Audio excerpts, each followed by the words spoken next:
तो दोस्तों, माता रानी की कृपा आप पर हमेशा बनी रहे।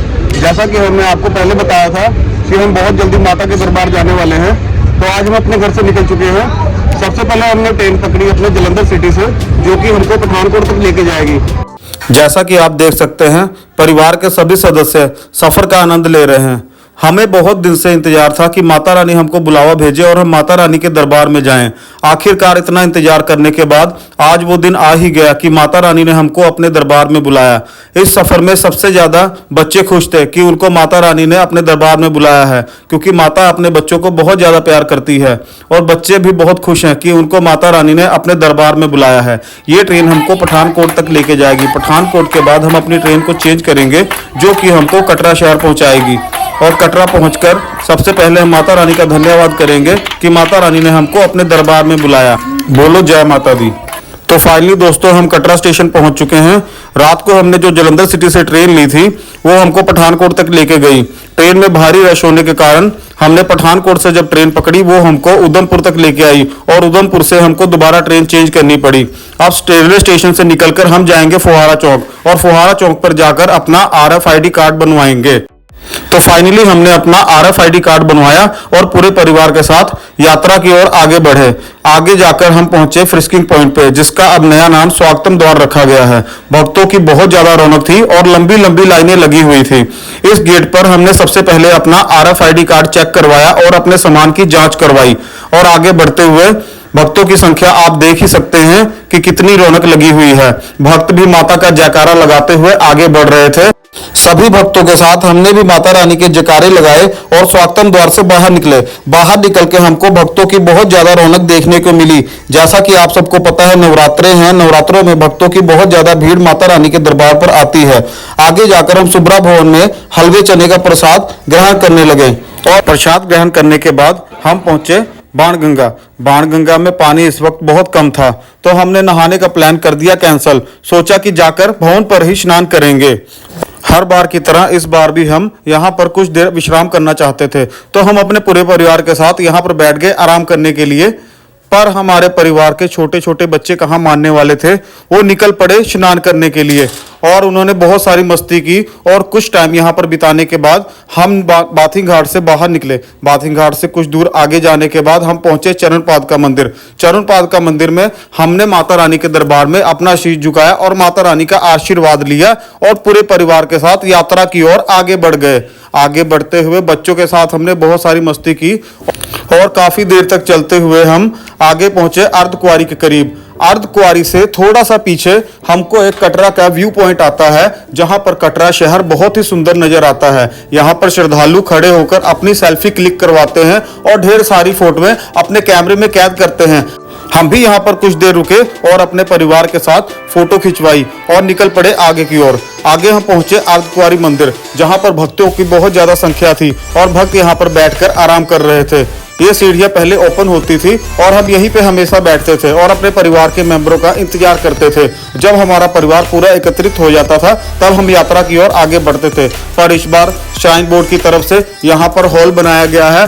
हमने अपने परिवार के साथ कुछ देर यहाँ पे आराम किया और माता रानी के दरबार को नमस्कार किया। माता रानी का दरबार बहुत ही सुंदर फूलों के साथ सजाया हुआ था, जो कि देखने में बहुत ही सुंदर लग रहा था। यात्रा की ओर आगे बढ़ते हुए थोड़ी ऊंचाई पर हम पहुंचने के बाद माता रानी का दरबार निहारते हुए, जो कि दूर से देखने में भी बहुत ज्यादा सुंदर लग रहा था।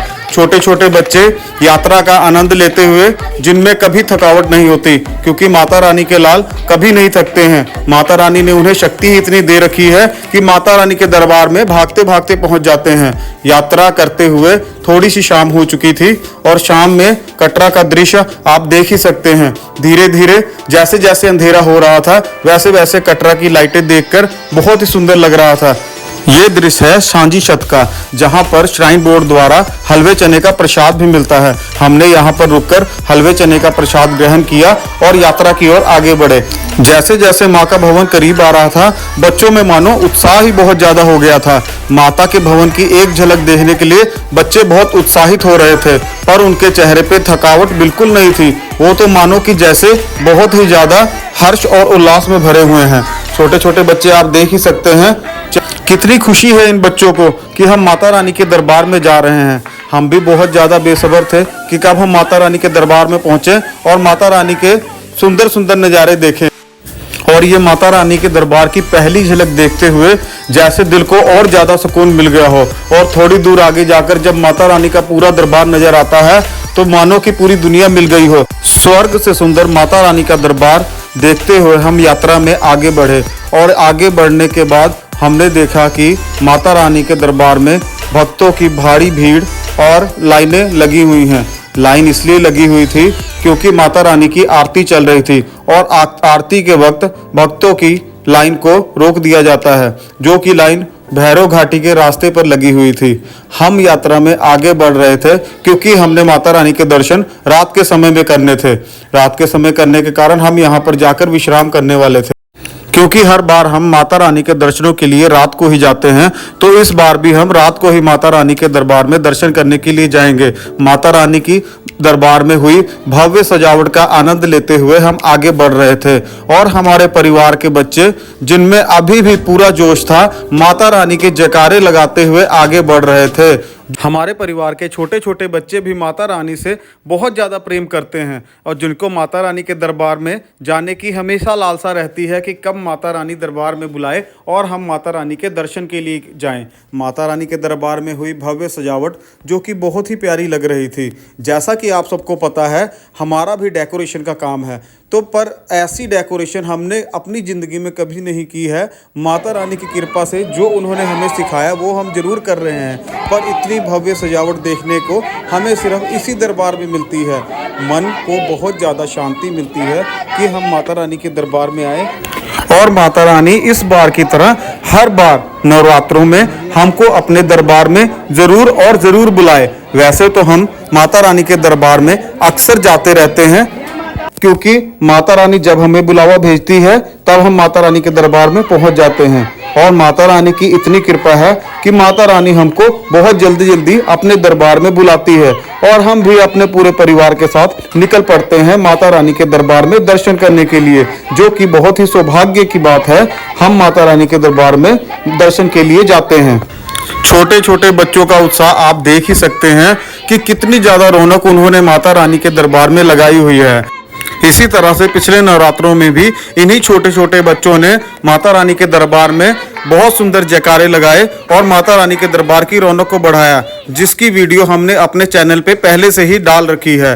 यात्रा में आगे बढ़ते हुए हम पहुंच चुके थे दुर्गा भवन में, जहां पर हम हर बार विश्राम करते हैं। इस बार हमको इन्फॉर्मेशन मिली थी कि माता रानी के दरबार में दुर्गा भवन को नहीं खोला जा रहा है, तो हमें बहुत ज़्यादा टेंशन हुई कि हम रात कहाँ बिताएंगे। पर माता रानी की ऐसी कृपा हुई, जैसे ही हम दुर्गा भवन के बाहर पहुंचे और श्राइन बोर्ड की तरफ से दुर्गा भवन को खोल दिया गया और हमारे परिवार के सारे मेंबर दुर्गा भवन में विश्राम करने के लिए लेट गए। रात को हमने माता रानी के दरबार में 2 बजे दर्शन किए और दर्शन करने के बाद मेरी शुरू से आदत है कि मैं दर्शन करने के बाद जब वापस आता हूं तो विश्राम नहीं करता हूं। हमने अपनी यात्रा 5वें नवरात्रे वाले दिन शुरू की थी। पहले हम माता रानी के दरबार में चौथे नवरात्रे को जाते थे और 5वें नवरात्रे को वहीं पर रुकते थे, क्योंकि हमने 5 पांडवों की यात्रा करनी होती थी। मैंने अपनी लाइफ में 2 बार 5 पांडवों की यात्रा की, पर किसी कारणवश अब श्राइन बोर्ड ने वहाँ की यात्रा आम जनता के लिए बंद कर दी है। पर हम बहुत किस्मत वाले हैं कि हमने ये यात्रा अपनी लाइफ में 2 बार की है, जो कि बहुत ही आनंदमय थी। वो यात्रा करना भी एक सौभाग्य की बात है, क्योंकि वो यात्रा बहुत किस्मत वालों को मिलती है। मैं बहुत किस्मत वाला हूँ कि मुझे 2 बार ये यात्रा करने का सौभाग्य मिला।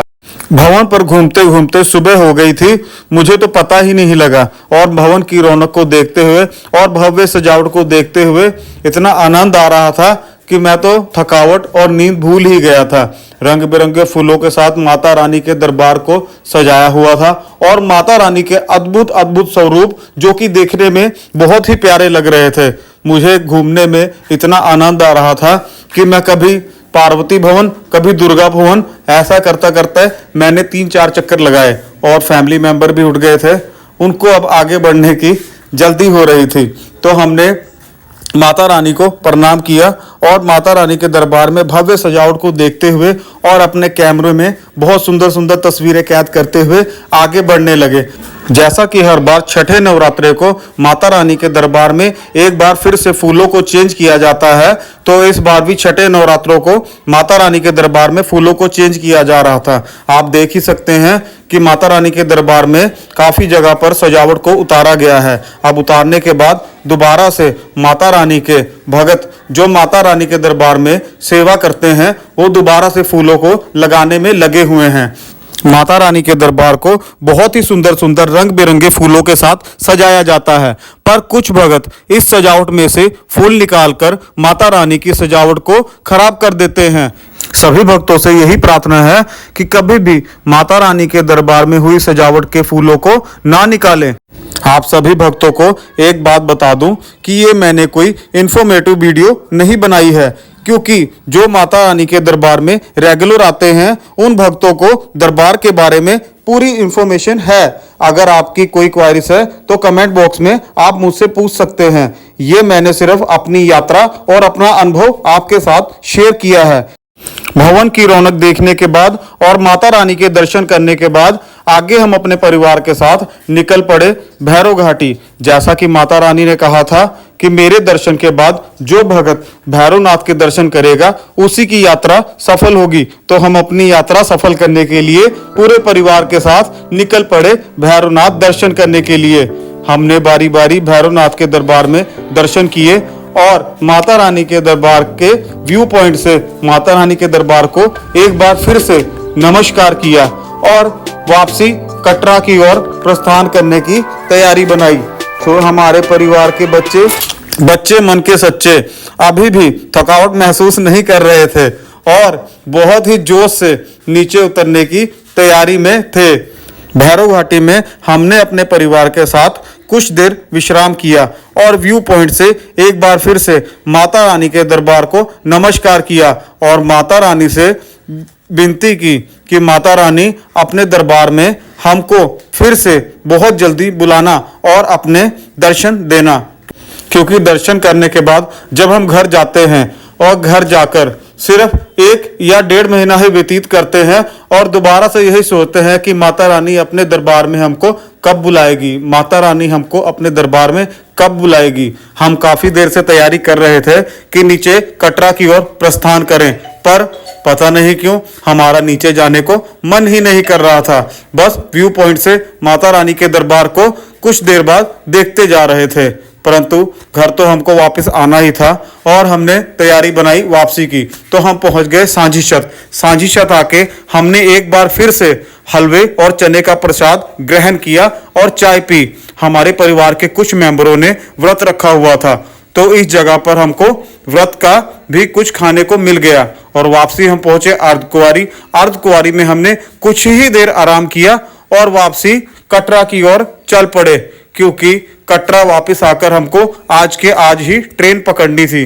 तो इसलिए हम चलते चलते वापस आए नीचे की ओर और चरण पादुका पहुंचने से पहले हमें सीढ़ियों में बहुत ज्यादा भीड़ मिली। जैसे लग रहा था जैसे सारे भगत आज सीढ़ियों पर ही चढ़कर ऊपर और नीचे जा रहे हैं, परंतु कभी कभी पौड़ियों में ऐसे भीड़ देखने को मिल जाती है। वापस हम नीचे पहुंचे और एक बार फिर से स्वागतम द्वार पर रुके और माता रानी को नमस्कार किया और फिर से बुलाने की प्रार्थना की। आपको एक बार फिर से दिखा दूं कि हमारे परिवार के छोटे छोटे बच्चे मन के बहुत ही सच्चे फिर से मस्ती करते हुए, जिनके चेहरे पे बिल्कुल थकावट नहीं है, जो कि ऊपर भवन की चढ़ाई करी, माता रानी के दर्शन किए और वापस भी आए और इनको कटरा चौक तक पैदल ही लेके जाया जाएगा और ये स्टेशन से पैदल ही आए थे। हमने कोई ऑटो नहीं किया, क्योंकि हम हर बार कटरा स्टेशन से फुहारा चौक तक पैदल आते हैं और फुहारा चौक RFID कार्ड लेने के बाद यात्रा भी पैदल ही शुरू करते हैं और वापसी भी हम स्वागतम द्वार से कटरा चौक पैदल जाते हैं, फिर अपना बाजार में शॉपिंग करते हैं, प्रसाद लेते हैं और फिर स्टेशन की ओर पैदल ही जाते हैं, क्योंकि हम यात्रा करने आए हैं और यात्रा हमेशा पैदल ही करनी चाहिए। धीरे धीरे हम आगे बढ़ रहे थे और पहुंच गए कटरा चौक पे। कटरा चौक पे हर नवरात्रे में कटरा वासियों के तरफ से भव्य चौकी का आयोजन होता है जो कि कटरा वासियों की तरफ से किया जाता है। माता रानी का भवन बहुत ही सुंदर लग रहा था। मैंने अंदर जाकर माता रानी के दरबार में शीश झुकाया और माता रानी का आशीर्वाद प्राप्त किया। कुछ देर हम फुहारा चौक पर रुके और दोबारा कटरा स्टेशन की ओर चल पड़े। जैसा कि मैंने आपको बताया कि हमको स्टेशन पैदल ही जाना था, तो धीरे धीरे हम कटरा स्टेशन की ओर जाते हुए, परंतु जब हम स्टेशन पर पहुंचे तो हमको पता चला कि आज रात की कोई ट्रेन ही नहीं है। हमको सुबह ट्रेन मिलनी थी 8:30 बजे, तो हम रात में स्टेशन पर ही सो गए और सुबह ट्रेन मिलने का इंतजार किया। सुबह हमें ट्रेन मिली और दोपहर में हम 2 बजे अपने घर पहुंचे। अगर आपको हमारी वीडियो अच्छी लगी तो चैनल को सब्सक्राइब करें और वीडियो को लाइक करें। जय माता दी सभी भक्तों को।